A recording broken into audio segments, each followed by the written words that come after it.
ज्ञान यज्ञ की इस अनोखी कक्षा में आपका स्वागत है। मैं हूं आरती। चलिए शुरू करते हैं आज का अध्याय।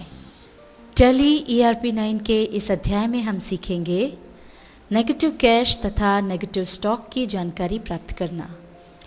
आइए सबसे पहले हम समझते हैं नेगेटिव कैश के बारे में। मान लीजिए आप कोई पेमेंट की एंट्री कर रहे हैं और टैली के मुताबिक आपकी कंपनी में उतना कैश बैलेंस है नहीं और आप उसकी एंट्री कर रहे हैं।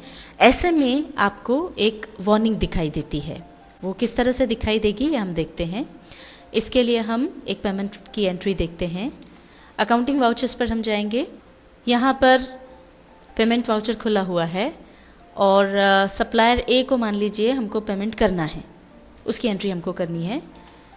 तो ये सप्लायर ए डेबिट हो जाएगा और ये सारी जो डिटेल्स है वो यहाँ पर आप फिल कर दें।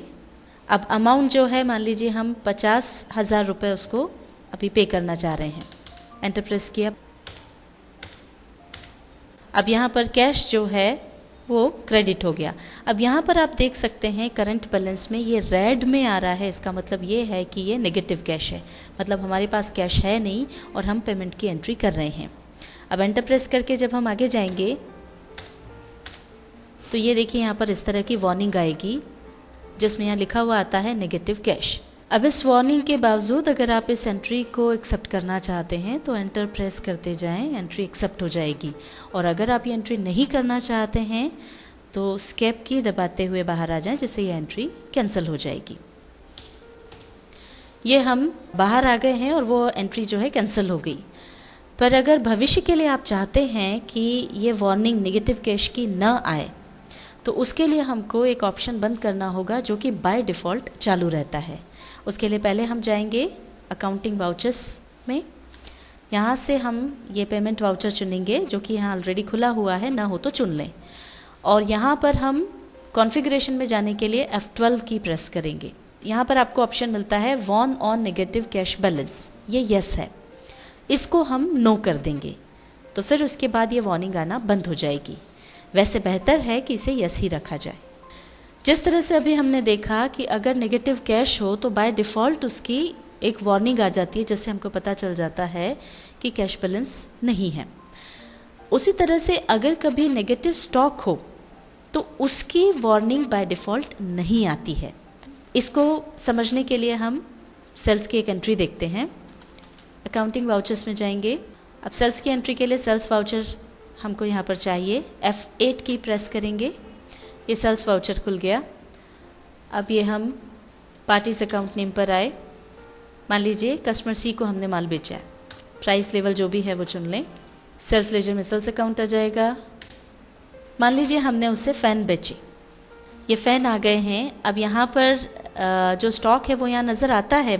700 पीसेस हमारे पास हैं, पर मान लीजिए हमारा ध्यान इधर नहीं गया, हमने फ़ैन चुन लिया और क्वांटिटी यहाँ पर हम जो बिल बना रहे हैं वो 800 पीसेस की बना रहे हैं।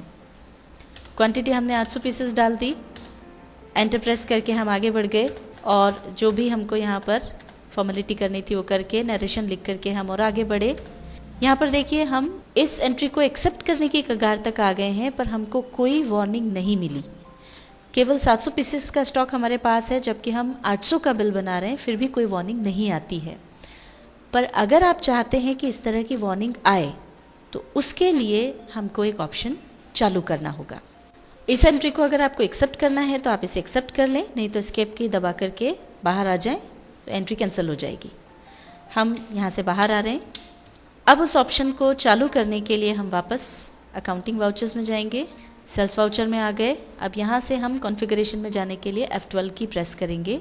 अब यहाँ पर अदर ऑप्शंस में हमको ये ऑप्शन मिलता है warn on negative stock balance, इसको हम कर देंगे यस।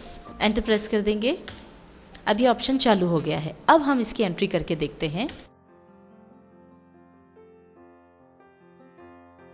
फैन आइटम हमने यहाँ पर डाला और ये 700 पीसेज हैं, पर हमने 800 पीस ले लिया है। अब ये देखिए जैसे ही 800 पीस डाल करके हमने एंटर प्रेस किया तो ये वार्निंग आ गई नेगेटिव स्टॉक। 100 पीसेस जो हैं वो माइनस में आ गए। तो इस तरह से आपको वार्निंग मिल जाएगी। अब एंटर करते हुए हम आगे बढ़ते हैं। दूसरा आइटम हमने मान लीजिए बेचा शुगर, ये हमने 150 किलो बेची। अब एंटर प्रेस करते हुए आप इस एंट्री को एक्सेप्ट कर सकते हैं। इस उदाहरण से ही हमने समझा कि जहाँ पर नेगेटिव स्टॉक हुआ, ऑप्शन चालू करने के बाद उसकी वार्निंग आ गई, और जहाँ पर ऐसा नहीं था वहाँ कोई वार्निंग नहीं आई। वार्निंग के बावजूद हम अगर आगे बढ़ना चाहते हैं और एंट्री को एक्सेप्ट करना चाहते हैं तो कर सकते हैं। टैली ERP 9 के इस अध्याय में हमने सीखा नेगेटिव कैश तथा नेगेटिव स्टॉक की जानकारी प्राप्त करना।